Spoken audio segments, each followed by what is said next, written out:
તો આજે ખાસ કરીને ઓટો સ્પેસ ફોકસમાં આવતી દેખાઈ રહી છે અને સપોર્ટ ખાસ કરીને ત્યાંથી આપણને બજારમાં બનતો દેખાઈ રહ્યો છે.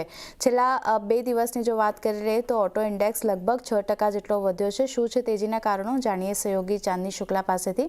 ચાંદની, ગુડ આફ્ટરનૂન. જણાવો, ઓટો સ્પેસમાં જે તેજી આપણે જોઈ રહ્યા છે, કયા ફેક્ટર અહીંયા અસર કરી રહ્યા છે? જી, સતત 2 સેશન્સથી આપણે જોઈ રહ્યા છીએ ઓટો કંપનીઓમાં ઓટો ઇન્ડેક્સમાં આપણને મજબૂતી જોવા મળી રહી છે. શું છે આથી કારણો? તો સતત બીજા દિવસે જે સ્ટોક્સમાં તેજી આવી છે, રેર અર્થ મેગ્નેટ પર લાગેલા નિયંત્રણો દૂર થઈ શકે છે ખાસ કરીને. એની સાથે આગળ વાત કરીએ તો ચીન વિદેશ મંત્રીએ ભારતને એક આશ્વાસન આપ્યું છે સૂત્રો મુજબ, જેમાં રેર અર્થ મેગ્નેટના નિકાસ મુદ્દે ખાસ કરીને એમના તરફથી આશ્વાસન ભારતને આપવામાં આવ્યું છે. આ સિવાય વાત કરીએ તો ચીન વિશ્વનું 70 થી 80% રેર અર્થ પ્રોસેસિંગ સંભાળે છે, જેને કારણે એક અસર અહીંયાથી આપણને થતી દેખાઈ શકે છે. અને એની સાથે મોટાભાગના ઓટો ઉત્પાદકો જે છે ઉત્પાદન કાપની પણ અહીંયાથી વાત કરી હતી. સાથે જ રેર અર્થ મેગ્નેટની સપ્લાયમાં વિક્ષેપને કારણે ઉત્પાદન કાપની વાત તેમણે કરી હતી. હવે આ જે અહીંયાથી આપણે જે જોઈ રહ્યા છીએ સૂત્રો તરફથી જે સમાચાર છે, કઈ કઈ કંપનીઓ પર અસર થઈ શકે છે, કઈ કઈ ઓટો કંપનીઓ પર? ટાટા મોટર્સ છે, મહિન્દ્રા, ઓલા ઇલેક્ટ્રિક જેવી જે EV બનાવતી કંપનીઓ છે, એવી કંપનીઓ ખાસ કરીને એના પર એક અસર આપણને દેખાઈ શકે છે. મારુતિ જેવી હાઇબ્રિડ બનાવતા ઉત્પાદકોને પણ એક અહીંયાથી અસર દેખાઈ શકે છે. આ ઉપરાંત જોવા જઈએ તો EV મોટરમાં એક્સપોઝર ધરાવતી ઓટો એન્સિલરી કંપનીઓ જે છે એને પણ અહીંયાથી એક પોઝિટિવ અસર દેખાઈ શકે છે. સાથે જ સ્ટીયરિંગ અને ઇલેક્ટ્રોનિક સપ્લાય ધરાવતી ઓટો એન્સિલરી છે એના પર પણ એક અસર આપણને ખાસ કરીને દેખાઈ શકે છે.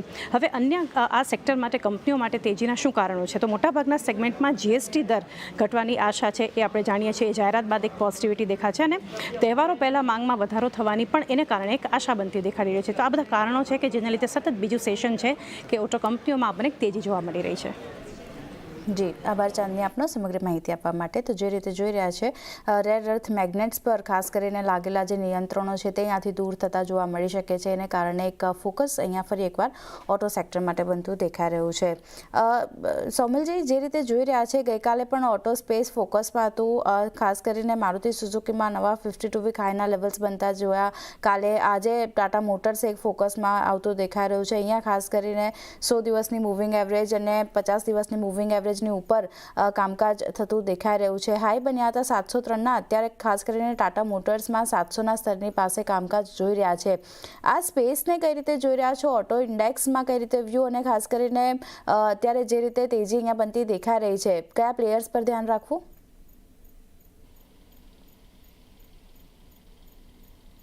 સર, અનમ્યુટ કરવું પડશે. સોરી. અગર તમે ઓટો સ્પેસમાં અગર તમે જુઓ તો બધા સ્ટોક્સ જેટલા પણ છે, M&M, મારુતિ, બજાજ ઓટો બહુ જ રિસેન્ટલી રાઇટ નાઉ બ્રેકઆઉટ મળ્યું છે.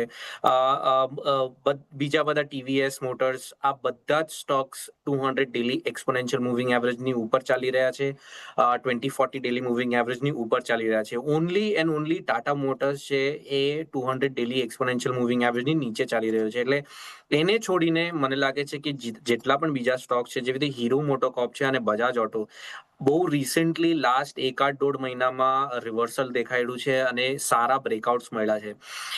અગર તમે જુઓ તો રિસ્ક રિવોર્ડ રેશિયોના હિસાબે અગર એક પોઝિશનલી ટ્રેડ કરવું હોય તો સૌથી બેસ્ટ અત્યારે બજાજ ઓટો લાગે છે, કેમ કે મારુતિ ઓલરેડી બહુ સારું બ્રેકઆઉટ મળી ચૂક્યું છે અને બહુ સારો રેલી આપણને જોવા પણ મળી છે.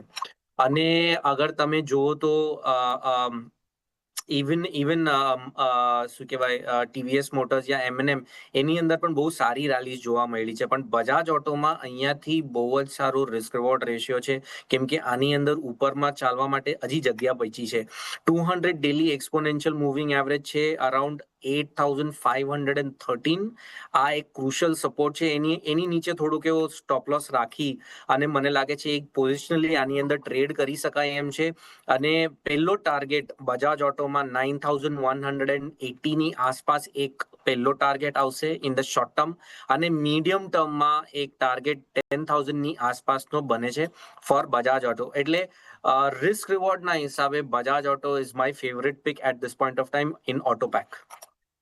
ઓટો સ્પેસમાંથી ખાસ કરીને બજાજ ઓટો એક પ્રિફર્ડ પિક બનતી દેખાઈ રહી છે. 9,180 સુધીના ફર્સ્ટ ટાર્ગેટ અને ત્યારબાદ 10,000 સુધીના લેવલ્સ પણ આપણને બજાજ ઓટો બતાવી શકે છે. તો અહીંયા એક ખાસ ધ્યાન રાખવાનું રહેશે. ફંડામેન્ટલ વ્યૂ પણ